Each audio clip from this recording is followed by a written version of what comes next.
We're thrilled to have you join us on a great adventure, a trip across the ancient world as we plumb the secrets and the mysteries of the stories of the Bible. Hello everyone, I'm Christiane Amanpour, and those stories from Genesis to Jesus still incredibly today have the power to comfort us and to guide us, to cause us to go to war and also to make peace. Today, Jews, Christians and Muslims revere the same tortured, often brave, always fallible heroes that stride across the pages of this book. As our journey continued, we headed east into the Sinai Desert, following the trail of yet another complicated biblical hero, Moses, wanted for murdering an Egyptian slave driver who was beating up an Israelite worker. The Bible says that Moses traveled this way to flee the Pharaoh's death sentence. So we're whizzing through this desert at top speed because of the potential danger. Tension was growing in Egypt as people waited for the results of their recent presidential election. In the political turmoil, authorities were losing control of this remote, bandit-ridden region. There are Bedouins around here who have been attacking vehicles as they go through this part of the Sinai during this time of political confusion in Egypt. Our guide has put on a headscarf to try to blend in a little bit more, and he's also carrying his gun. Wait, you have a gun, sir? Yes. When was the last time someone was kidnapped? Yesterday night. Yesterday night. Okay, are you nervous, kids? Okay, so why are we stopping? Suddenly, our driver pulled over in the middle of nowhere to have a chat with a local Bedouin. It seems out here in the desert, everyone knows one another and gossip travels fast. What does he say? He told me the road now, until now it's okay, and don't worry, and if anything happened, contact us and we're going to finish everything, don't worry. All right, we're safe? Yeah, we are safe. And so with our peace of mind restored, we arrived at St. Catherine's Monastery, tucked into the mountains of the same remote region where the Bible says Moses had finally stopped running, a place called Midian. When people come here, they're astonished at how harsh and stark everything is. We were welcomed by Father Justin, a Greek Orthodox priest and a Texan by birth. He is the caretaker of the monastery. You must have had so many pilgrims visiting here. What is it you think they take away? They become aware that you have to be away from the distractions and the routines of modern life to really become aware of God's presence.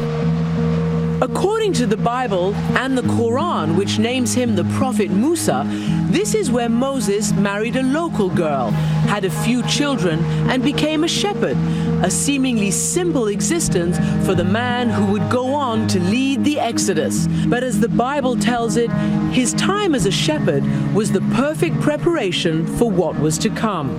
Every single prophet was a shepherd at one point. Being a shepherd softens the heart of the prophet, prepares him for being a shepherd of a community, not only a shepherd of cattle. Meanwhile, far away on the banks of the River Nile, the Bible says that Moses' brethren, the Israelites, were still enslaved by the Pharaoh, building his grand palaces and temples. After many years of suffering, the Bible says, they were fed up and began to groan and cry out to their God. You know, Jews have been at the forefront of almost every social justice movement of the 20th century. When you look at the civil rights marches, there were very often Jews in the front row and second row, and I think that there's a straight line from that groaning in the story of the Exodus to that, the idea that we speak up.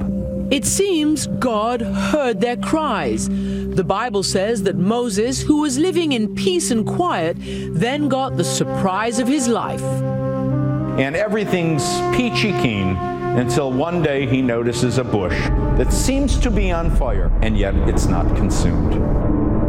And from that bush comes the voice of God. And according to tradition, that miraculous bush is still right here today. There's the burning bush. And what is the structure around it? All that had to be enclosed when the area was engulfed with pilgrims. And people would come and, what, try to take bits away? Yes. Like a relic? That's why it's sort of pruned at where a person could reach. Father Justin tells us that St. Catherine's, one of the oldest monasteries in the world, has been protecting the bush from relic-hungry pilgrims for more than 15 centuries. Are you convinced that this is the burning bush?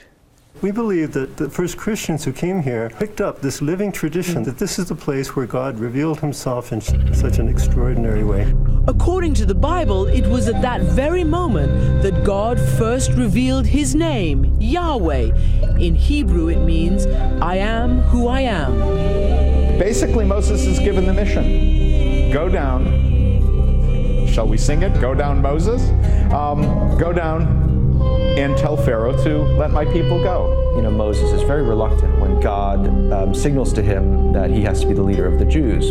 And his first response is effectively, I don't want to be, or I wouldn't be good at it. He is an unsure leader. Don't pick me, God. And how many of us, if some finger came out of the sky and said you, we would say, no, not me, not me. But it turns out there was another figure in ancient Egypt who didn't hesitate to give everything up to follow the path of who he believed was the one and only true God. Far away from the ancient royal capitals of Luxor and Karnak, archaeologists have discovered the remains of the lost city of Amarna. Quite a deserty space, but Akhenaten seems to think it was great.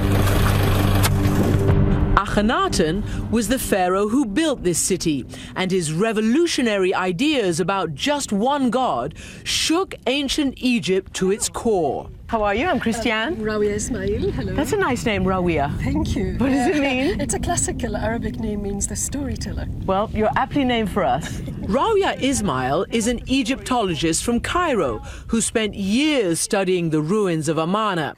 She says that when Akhenaten gave up the comfort of his palaces along the fertile Nile Delta and moved to this desolate place, it was an act of devotion to his one God. Why did he come here? What kind of an outlier was he? The idea was to find a place that has never been used by any other gods, to be virgin, as what he called it. So he chose this place.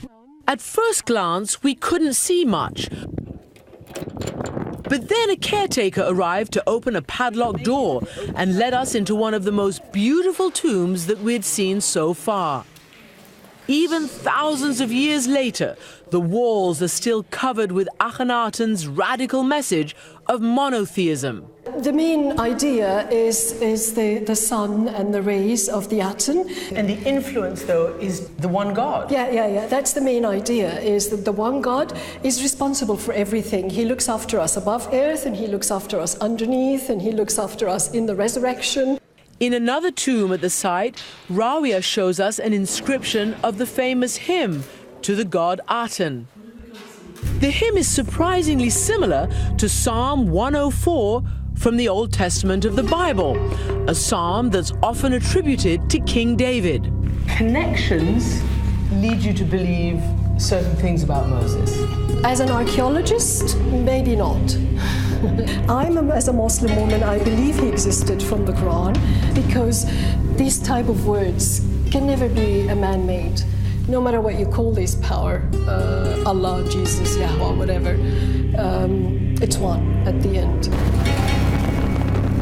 And in all these religious traditions, Judaism, Christianity, and Islam, Moses finally answered God's call and headed home to face down the Pharaoh.